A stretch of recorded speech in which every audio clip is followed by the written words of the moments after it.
বিয়ের ৫ বছর পরও আমার বোন ওদেরকে সন্তান দিতে পারেনি বলে ওর শ্বশুরবাড়ির লোকেরা আমার বোনের জীবনটাই নিয়ে নিল। মানুষ কিভাবে এত নিষ্ঠুর হতে পারে?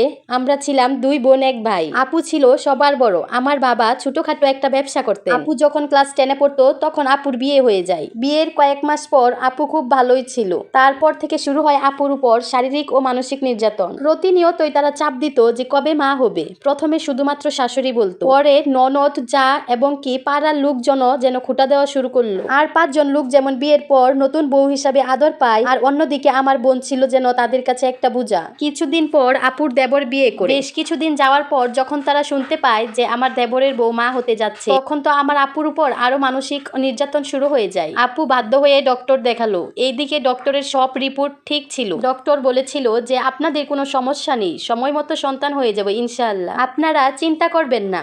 কিন্তু এই কথাটা শ্বশুরবাড়ির লোকেরা কিছুতেই বিশ্বাস করছিল না। তারা বলতো এই মেয়ের চোখে নাকি সন্তান হওয়ার লক্ষণই নেই। আপনারাই বলেন মানুষের চোখে নাকি সন্তান হওয়ার লক্ষণ থাকে। আর কত ধরনের ভয়ানক কথা যে শুনতে হতো আমার আপুকে। আমার বোনের স্বামীর কথা আর কি বলবো, সে তো ছিল একটা কাপুরুষ। এক কথায় সে ছিল একটা মেরুদণ্ডহীন প্রাণী। মা, বোন, ভাই, ভাইয়ের বউ যা বলতো ঠিক তাই শুনতো। কখনো সে আমার বোনের পাশে দাঁড়ায়নি। আপু অনেকবার আমার মা বাবাকে বলেছে যে তোমরা আমাকে এখান থেকে নিয়ে যাও, এই মানসিক নির্যাতন আমি আর সইতে পারছি না। কিন্তু তারাও ছিল নিরুপায় যে সমাজের মানুষ কি বলবে। উল্টো আমার মা বাবা আপুকে বুঝাতো, মা রে শুন, মেয়েদের শ্বশুর বাড়ি হচ্ছে আপন বাড়ি, আর একটু ধৈর্য ধর, একটা বাচ্চা হলে সব ঠিক হয়ে যাবে। ঠিক এভাবে আমার আপুর দিনগুলো কাটতে থাকে। আপুর যখন বিয়ের 5 বছর হয় তখন একদিন সকালে শুনতে পেলাম আমার বোন খুব অসুস্থ। তখন আমার মা বাবা এবং আমরা 3 জনে মিলে আমার আপুকে দেখতে যাই। গিয়ে দেখি আমার কলিজার টুকরা আপুটার নিথর দেহ বিছানায় পড়ে আছে, চোখ বন্ধ, ঠোঁট একদম শুকিয়ে আছে, শরীরে প্রাণ নেই। আর ওর শ্বশুর বাড়ির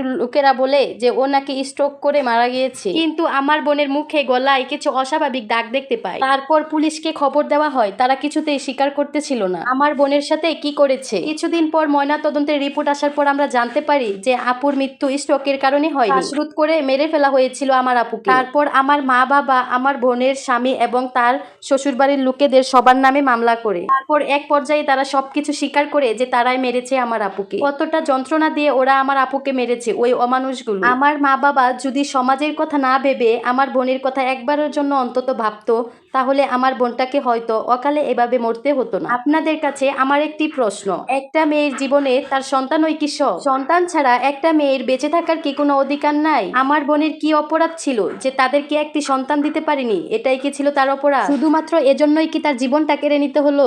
এই স্টোরিটা একটা আপুর কাছ থেকে নিয়েছি আমি। একটা মানুষ কতটা নিষ্ঠুর হলে এবং অমানবিক হলে এই ধরনের কাজগুলো করতে পারে আপনারাই বলুন। তাদের কি একটুও বুকটা কাঁপলো না যে এইরকম একটা তাজা প্রাণকে মেরে ফেলা হচ্ছে? তারা অন্তত এই কাজটা করলেও পারতো যে আপুটাকে না রেখে ডিভোর্স দিয়ে তার বাপের বাসায় পাঠিয়ে দিলেই পারতো। আসলে দিন দিন মানুষের মন মানসিকতা কোথায় যে চলে যাচ্ছে।